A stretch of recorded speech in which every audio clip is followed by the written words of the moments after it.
Welcome back, Scrunchy Moms. Here I am. I'm alone right now. Not like really alone. I have a guest, but we'll get to her in a second. I'm alone without my co host, Savannah. The guest we have today, she's in a completely different time zone, and it was just really hard to arrange everything. So I kind of took the reins, and as one Aries always does. And I am putting the episode on my back today. So just something before we get into introducing our gorgeous, beautiful guest. This week was the first week of school for a lot of families, and just sending love to all the moms out there because I know sometimes it's hard. And I had a hard time today. I cried in my car for 10 minutes after dropping off Jonah. And that, yeah, I don't think it gets easier every year because you're just like the nervousness, the anticipation, are they going to do well? You just don't know. So I had myself a little moment, and then I got an emotional support matcha, and everything was fine. Follow me for more tips. so, so I did that today, just sending love to everybody who is going through that right now, whether the first time, whether the seventh time. It it's all it's chaotic, especially the first couple weeks of school. So sending love and blessings to all of you. I don't send blessings ever. Anyway, so without further ado, let's talk about who this gorgeous girl on my screen is. If you're watching on YouTube, and if you're listening, you will hear her voice in just a moment. The anticipation, I know, is killing everybody. This is my friend Arielle, who has been in my life since high school. So when I was 17 years old, we met, and she was 16. And we've been in our lives ever since, and just can't get enough of each other. And she's literally my sister. Like, I call her my second sister. She is just the best. So welcome, Arielle. Thank you. What a beautiful welcome. I want to start every day like that. I Um, know. I will do that for you. okay, that sounds great. Like our own alarms for each other, which I know you have a ringtone separate for me too, which is fantastic. Uh, Literally. Yeah. but it's so funny too. I was talking with my partner about it, and he's like, "You guys, not that you've morphed into one, but like he'll be like, oh, you're doing like a Lila-ism right now,' or like even me listening to your podcast, the Scrunchy Moms Club podcast, the past couple months. It's like things that you say or ways that you say it. I'm like, oh my god, I do the same thing. So Yeah. yes, we're individuals, but there's a lot of times that I'm like, oh, we're very similar. Where are we? For sure. Yes, we're Yeah. combined. No, I'm so happy to have you on. And we've been talking about this kind of episode for a bit. And so I'm really excited to kind of introduce the topic because I think it's going to probably throw some people off because this is a motherhood podcast. But we're going to talk about, do you even want kids? Do you, it's uh society makes it seem like that is the end goal always, is like you're supposed to get married, have a family, and do the damn thing. But like, especially our generation of millennials and Gen Z, they are kind of questioning that end goal, if you may. So Arielle and has kind of taken that route of like deciding that she does not want kids, and I wanted to bring her on for anybody who also is kind of going through that. Do I want it? Do I not want it? And what kind of, made that decision for you, and kind of how to navigate it. So I think it'll be a really cool conversation, and I have some questions lined up, and I'm just super excited. What do you think about what I just said? I like that you said navigate it because I do think it is something to navigate. It's not as simple. At least for me, it wasn't as simple. Maybe Like, for it's some, not linear. it's not linear. And I think a lot of people, when they approach the topic, especially maybe older generations, looking down upon the decisions that I'm making, The fucking um, boomers. or that we, this generation is making, they may not understand it. They may think it is really black and white or selfish or whatever. We can delve into that. But yeah, I'm excited to talk about it. Yeah, for sure. And so I guess like kind of the first question is, what made you decide to not want kids? Great question. So, backing up, I actually did want kids when I was younger. I wanted kids like my whole life. I had a different trajectory for my life. I was dating someone in college, and he was going to be the breadwinner, and I was going to follow him around, and I was going to have the 5 kids. And you're Oh nodding, my but I know God. in your head you're having PTSD from him. Literally. And I remember I went to the doctor at some point when I was, I think, 18 or 19, and they told me not only did I have PCOS, polycystic ovarian syndrome, but that the likelihood of having children was not very high. And like Mm. 90% I couldn't have children. What And was kind of your, like, reaction to hearing that? it was really, really tough. It kind of broke me. I think I was going through so many things at the time. There were so many things happening in my life at the time. And then the guy I was dating, we were kind of on the rocks at that point anyways. So this was kind of like I don't know, the universe maybe pushing me to be like, maybe this isn't the right route for you, girly. So, Mm. um, yeah, I think I had a life change with my career as well. And it all just kind of, it all fit together. I hate to be, not hate to be, but I am one of those people that's like the universe, blah, blah, blah. And it did kind of work out. But at the time, it was really jarring to hear. And it was really, really sad. And Do you think that hearing that was besides like the relationship you in, we're like, let's put that to the side for a second. Because um everybody's experiences are going to be very individual. But here was hearing that news of the PCOS diagnosis, was that the okay, I don't think I want it, or what, was there something else for you? it was like, I need to imagine my life without it because this Mm. isn't going to happen for me. Um, so I think that was really hard. And it was also like I'm sure, and you've talked about it in your podcast, like thinking it's your fault, thinking you're broken, your body's Mhm. broken, right? So I think that there was a lot of that with it too. But I mean, I wasn't thinking about having kids exactly at 19. It was Right. just like, wow, this fairy tale I've put in my head or this plan, right? Like, I don't know if I'm the only one out there, but I had a plan. Nothing has gone according to plan, and my life has been beautiful because of it. But I was like, I'm going to be married by 27, kids by 30, Mhm.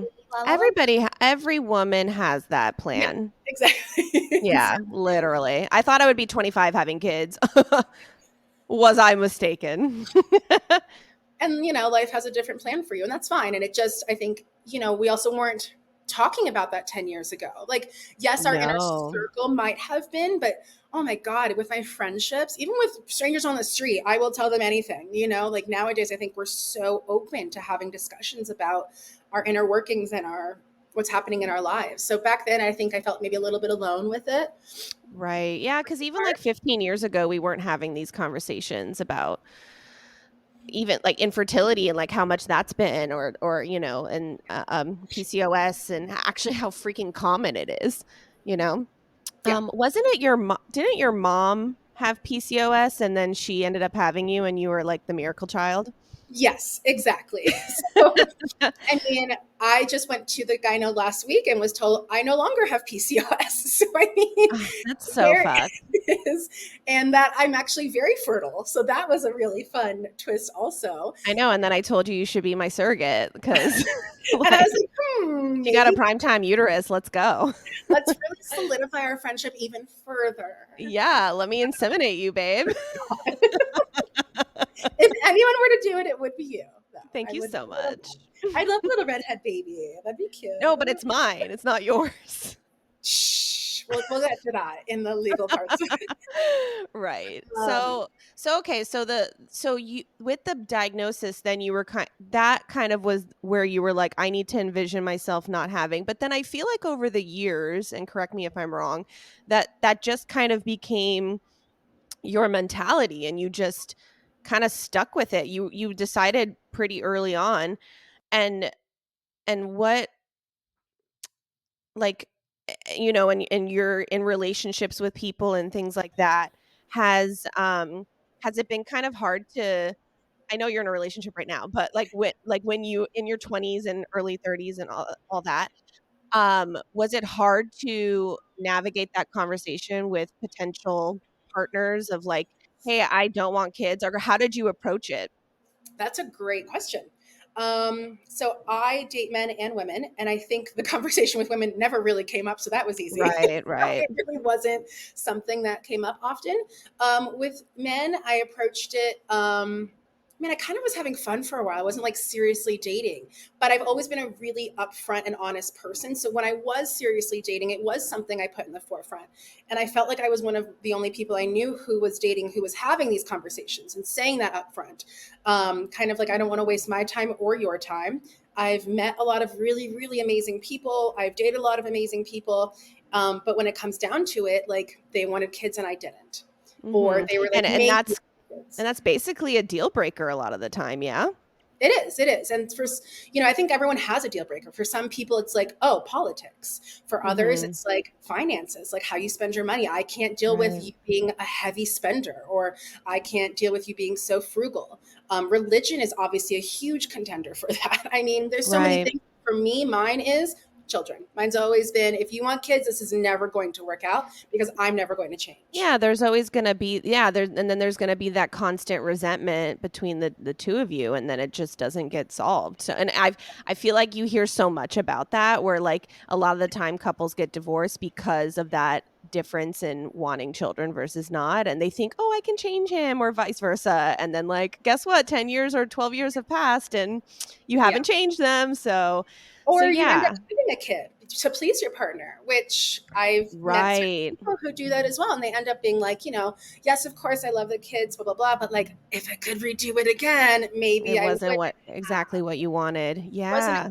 And that's hard when you love someone so much. But I mean, Hmm. my current partner and I, we have conversations about it not all the time, but we do a lot of check ins with each other about multitude of things. And one of them is about kids. Like, he hung out with his nephews a couple weeks ago, and I was like, were your ovaries cooking? Like, like, were you feeling anything? And he's like, Yeah, like, okay, good. Like, we have to check in because if that were to change one day, because we all possibly could change, we want to be able to be open and honest about it and talk about it. that's actually such a great like proactive approach. Yeah, to Thanks. constantly check in. Yeah, because I can see that. Like, what if in 10 years you're like, actually, Yeah. And and I, like, oh, or sorry. like if you wanted to like freeze your eggs just for fun. I know that's like a whole like process to do, but Yeah, I don't know if I'd say it's fun if I had like a couple, months just chill, and I had a couple, tens of thousands of dollars. Maybe I would. no, I've heard that it like, yeah, it's not a fun process. Yeah. But also, the going back to the open conversations, is recently, actually last week, I was telling my partner, I said, look, I'm 33 and something biological is happening and I can't prevent that.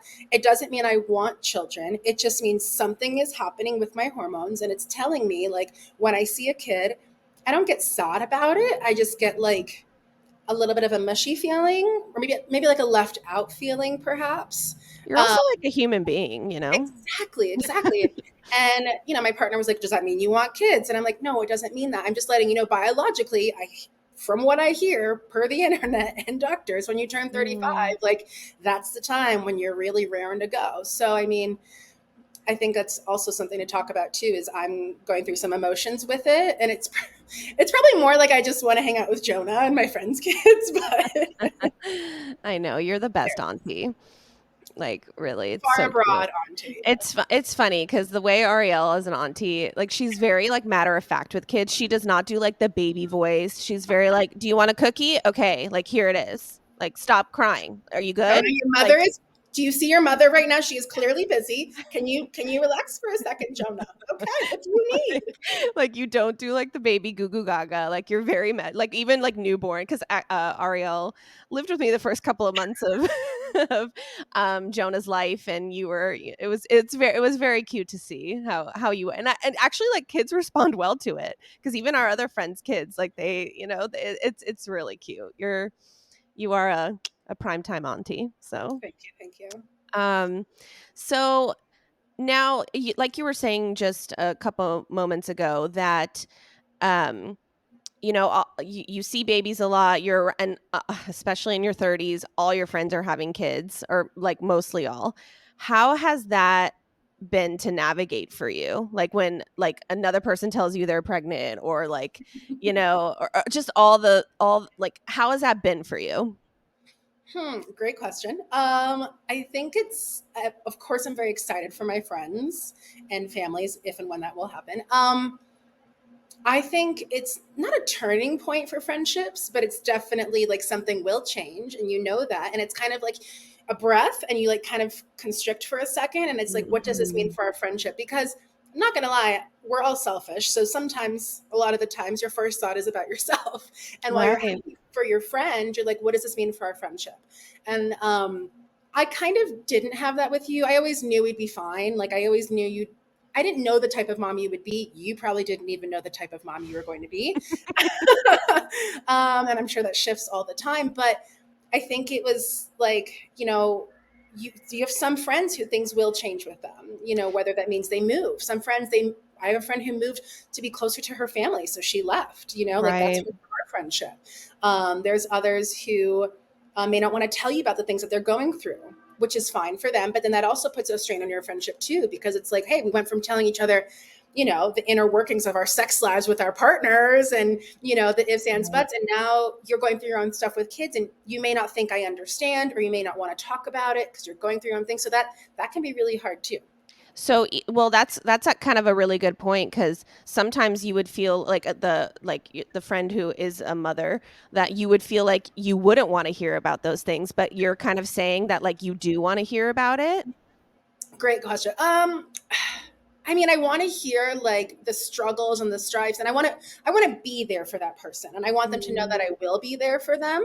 But there are some times where certain people will tell me things, and I'm like, oh, okay, great. Like your kid's the size of a watermelon, cool. Like love that. Like what other Right, things? like the minute details like aren't, but like you want to be there for like the big picture things. Is that what you're kind of saying? A little that, and also I want to be there for the mother as a person. Like I really stress this with my friendships. Like, yes, great, your kid is the size of whatever, and yes, this is the 21 weeks or whatever. Like I don't really want to know about that. Like that's what your doctor's for in my mind. I want to know how you're doing. How's your marriage doing? How your friendships doing? How's your mother-in-law? Is she freaking going crazy with you? Have your feet exploded? Are you not feeling sexual at all? Like I want to hear that. Like I have Mm, such fears that my friends femininity, their relationships with themselves, with other people are going to go dry. And I'm like, how are you? Like, how are you as a mm. human? And I feel like I always want to check in with that. And that's the stuff I want to hear about. It's And I actually try, it's a great thing because, I mean, I'm sure you've heard it a lot, but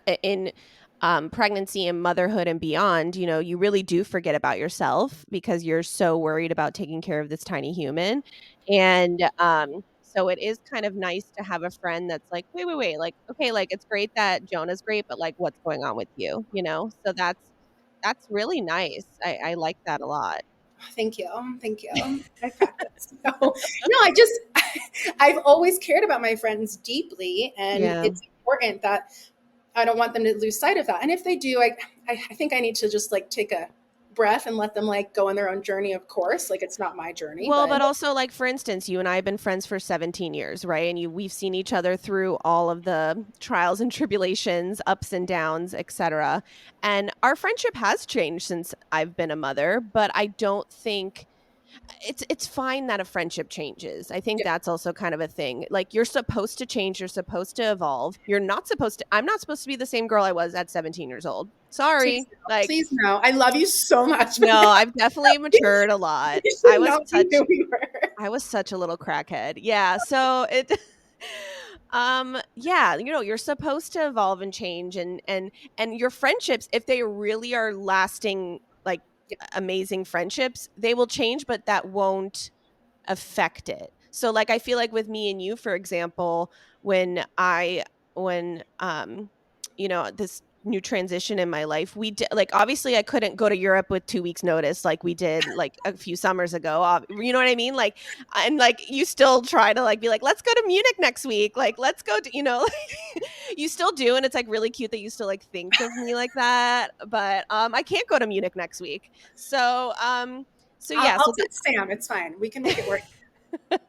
like that's the stuff obviously that's changed between me and you, Yeah, but and that we don't talk as much, but when we do talk it's intentional, it's meaningful, so it's okay that like you're not like the one best friend that you used to talk to every day, like just because you don't anymore and now that you're a mother, because also like when you do become a mother it is hard to juggle friendships just in general, right? sure. But then especially when you and I don't have that in common anymore, it is something to navigate. But how do you how what advice would you give to somebody who um is like has made that decision they don't want to have kids? How can they be there for their mother friends?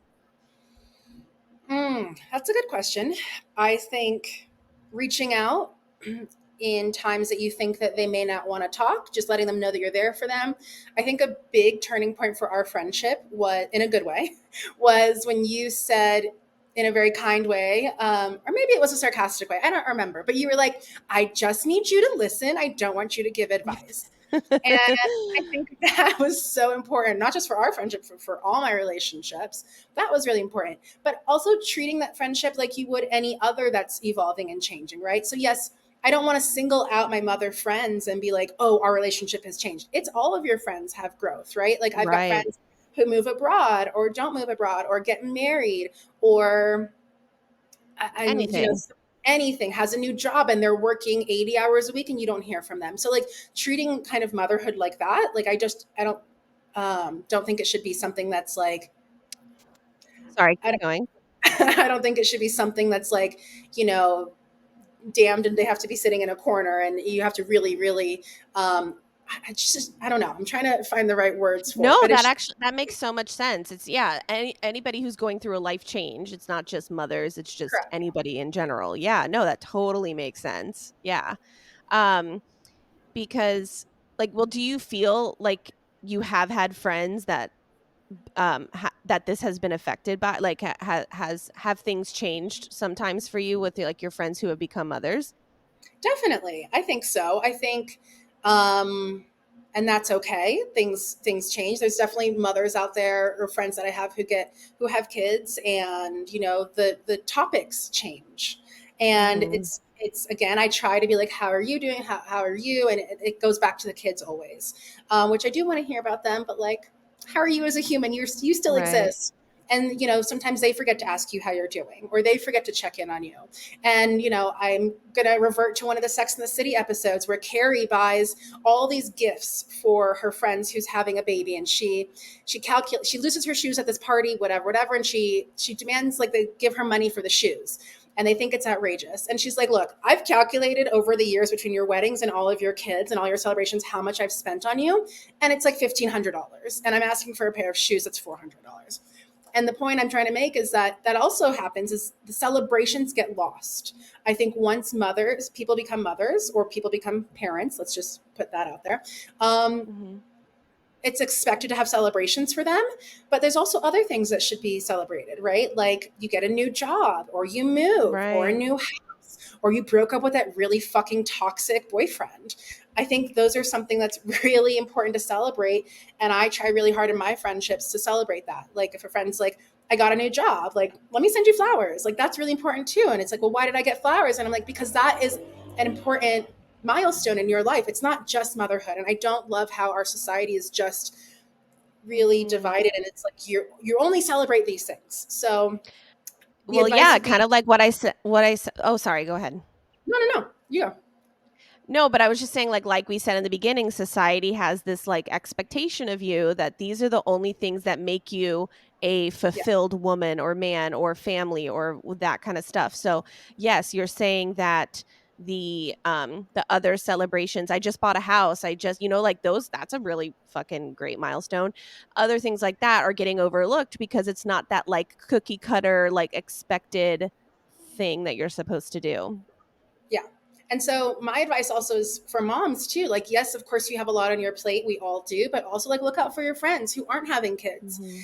And maybe there's something going on underneath. Maybe they chose to have kids because they couldn't have kids, or maybe their partner doesn't want to have kids, but they really want it themselves and they don't want to say anything about it. So like celebrate your friends and little wins if you can. I think those are really important things to do. And I know we're all busy and I know moms have an obscene amount going on. I'm not a mother, but I do understand that concept, and I Yeah. just think that it's we can all try to work hard at our friendships to try and keep them going. And I guess, if, yeah, I guess it's a to understand each other.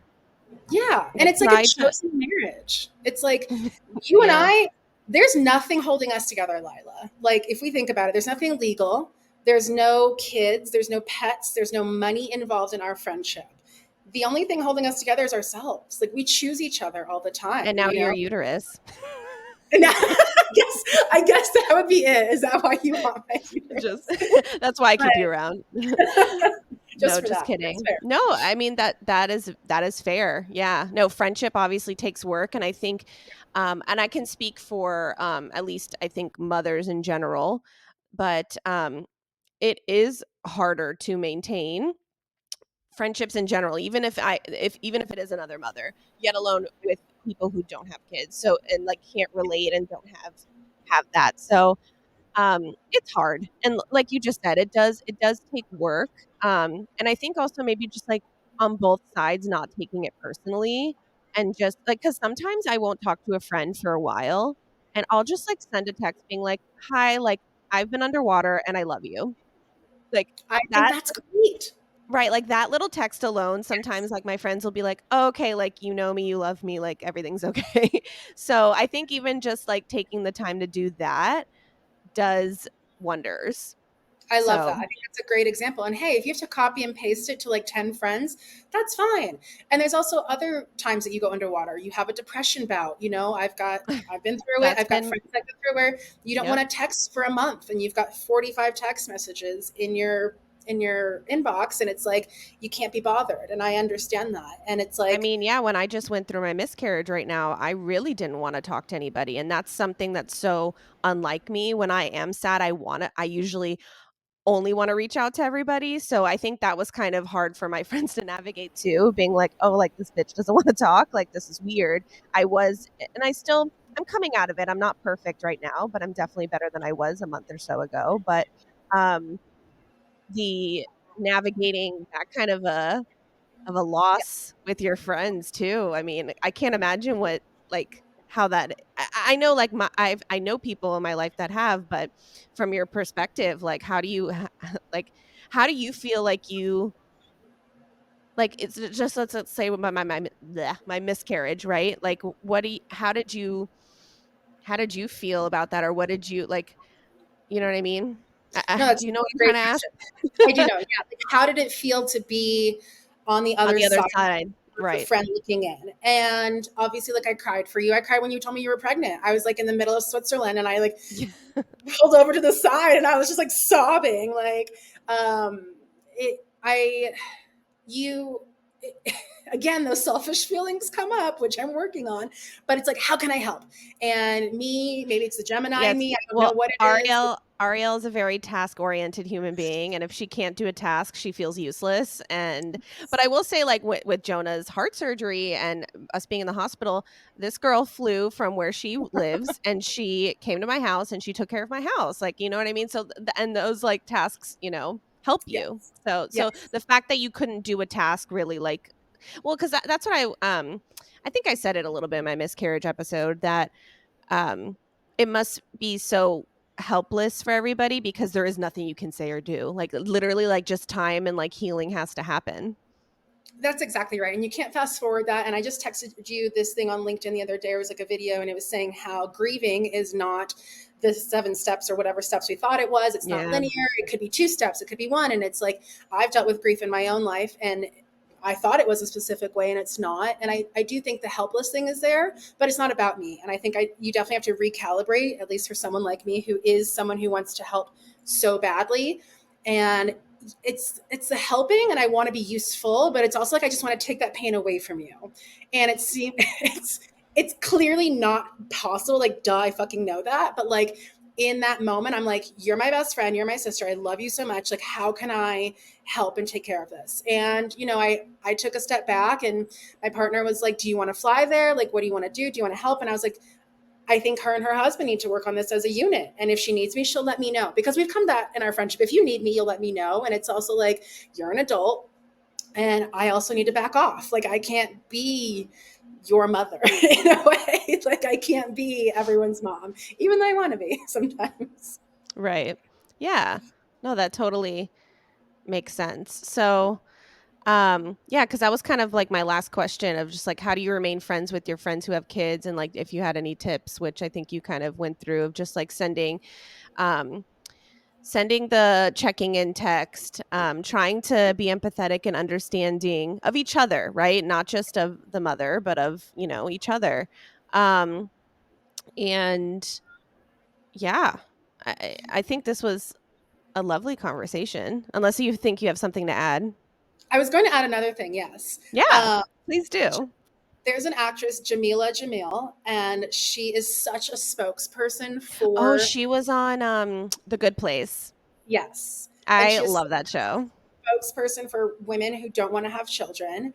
And I Oh. fucking love her. And I love the way that she also says things, because it's things that I've always wanted to say but never knew how to never knew how to say. It's things that I never Right. knew what the words were. And one of the things that I heard she said recently was like, in the choice to be childless, also I want to take care of my mom friends. Like we just said, like, you know, I want to check in on you, but people always say like, when you're not having a child, like who's going to take care of you when you're older? Look, I'll figure that out. Like robots, like even if I have kids, who's to say that they would actually like me and want to take care of me? Number one. Number two, I want to take care of my mom friends. Like, okay, so when we get older, you're going to have to take care of your husband, your kids, their families, your parent-in-laws, your husband's family and their, siblings and all of that. Like who's looking out for you? And I think that that's what I'm designated for in my motherhood, that I feel in my heart. I feel that it's for my friends and it's for my siblings and it's Mm. for that. It's not necessarily to be a parent of a You're child. fine. You're finding meaning in it. Yes.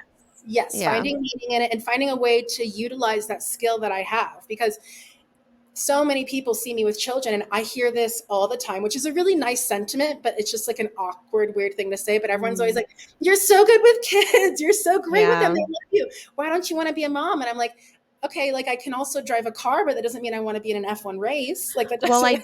I do have a good question for you then. Yeah, That's not even on my list, but it just popped up. How do you navigate? So once you make that decision, I don't want kids, and it comes up in conversation either with friends or fucking boomers, like whatever, right? So like, how do you navigate that and telling them and combating the because what is intended, unfortunately, is that they want to make you feel shame, but like I'm sure there's a level of that and you probably still always have to kind of navigate that.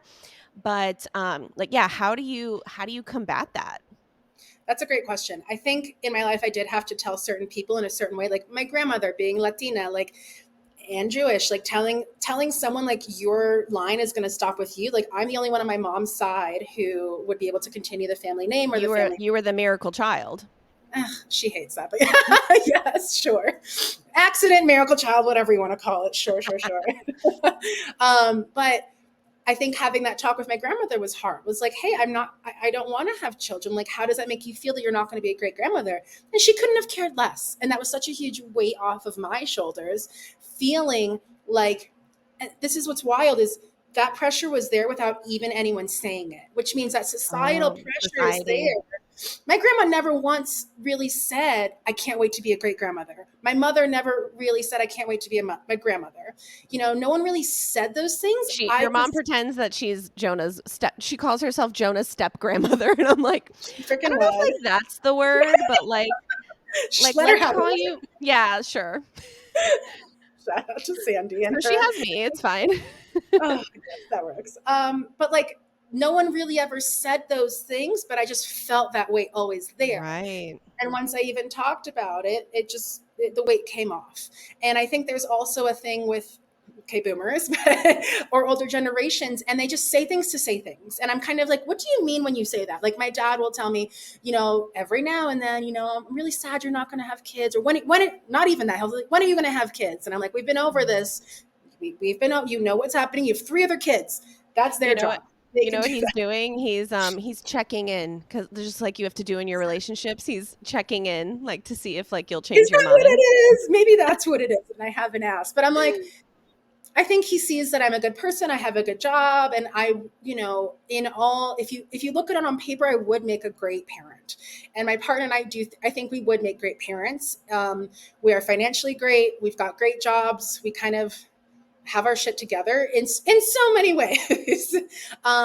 But that doesn't necessarily mean you have to have kids or you even want to have kids. So I think that I think the older generation just sees it exactly like you said in the beginning, Lila. Like, okay, those are the next steps. Well, you've got your shit together. You're together. You've been together this long. You're gonna get married, and then you're gonna have kids. And it's like no, like that's not the next step for us necessarily. And there doesn't have to be a step. My step can just be my fucking life. Like it's going to be going to Europe on a whim. It's going to be, moving out of the country. It's going to be doing whatever I want it to be. It's going to be being there for my friends and their kids, flying in for their birthdays. So I don't know if I even answered your question, but I went off on a tangent. Yeah, no, just like how do you yeah, so I mean, it seems like with your oh,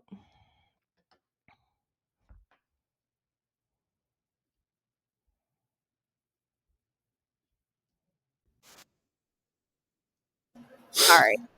So with your direct family, it seems like that you were able to kind of be direct with them and navigate it, and then, like, also, like, all the strangers, like, fuck them. You know what I mean? Like, who cares, like, what they have to say, you know? Yeah, I do use strangers though as an opportunity to navigate how I communicate what I'm feeling. Kind of like a little experiment, if you will, because I meet so many people with my job. I meet new people every single week. And so it's really been interesting to see how certain people react to saying that you don't want kids. You get so many different answers, and I get the chance to react to their responses. And sometimes I just, take the high road and I'm like, well, what it is, what it. Or other times I have a really serious conversation. And, sometimes you can try to change people's minds, and other times it's like, look, that's the way they think. It's fine. You You're just not have going to to let it change. roll off and let it go. Exactly. And I'm sure you experienced that many times Yeah. as well. So, Yeah. yeah. No, for sure. This is all I hope this episode too can help somebody who maybe is kind of on the fence and maybe be a little more confident in their decision and go with it, or vice versa, or maybe they're like, oh, actually I do, whatever it is, right? So that was kind of also my goal of this episode, is to just open up the conversation and actually have it. It's like, it's fucking okay if you don't want kids. Like, it Yeah. is so okay. This shit is hard as fuck. It's not for everybody. But the thing is, society makes it out to be this like glamorous, wonderful thing, but it's the furthest thing from glamorous. So just like know that it's okay. And you have Sam's calling me. Okay. All right. So we were sorry. I got a phone call from Jonah's teacher and I had to pause. Sorry, I'm so authentic and I had to tell you guys, and hopefully this edit's fine. Anyway, so we were talking about how it's okay to not want to have a kid. I know society, and that's so much easier than it sounds, right? Society still is going to put that shame and pressure, but fuck the haters. I don't I know. love that. And to add to that, like your worth is not diminished if you don't have children. I've heard so many Ooh. things that like, I had someone on a date. I'm not kidding, guys. I had someone on a date tell me my only job as a woman was to procreate. And what am I doing besides? Uh, It's like I'm fucking out of here. Like that's so dumb. Like it's not. We have so many things to give in this world besides children. And yes, children are great, but we all have our own path in life. Like fuck it. Like some people are gonna have 25 kids, others are gonna have zero. Like let's move on with our lives. So it is what it is, and you are worthy no matter what. amen, sister. Worthy girls all We're changing the around. podcast name, Worthy Girls. Oh my gosh. No, this has been so great. I'm so happy that you came on. This was a really cool conversation and probably very unexpected for our listeners, but we're here for like the quirky like navigating it all, you know? So, Thanks I'm for here having for me. it. I always love Yeah, talking about it. So yeah, we both just like love talking, so there's that too. But yeah, thank you again, Arielle. You're a wonderful gem. And I hope that you all kind of got a little something out of that, and even if just like an important conversation to have. So thank you so much for listening. I gotta go pick up Jonah now because he had diarrhea everywhere. I can't So wait for Jonah to hear this when he's like 25 years old. Jonah, I'm so sorry. Come to so Auntie sorry. Faye, I'll buy you a drink. So sorry, future Jonah. Oh man. So sorry, future Jonah, but I gotta go pick your ass up from school now because you shat your pants. Um, Thank you so much for listening to Scrunchy Moms Club podcast. If you don't already follow us at Scrunchy Moms Club podcast on TikTok, on Instagram. We have YouTube now. Subscribe to our YouTube channel and listen to us wherever you listen to podcasts. Thank you so much and have a wonderful week, my loves. Bye.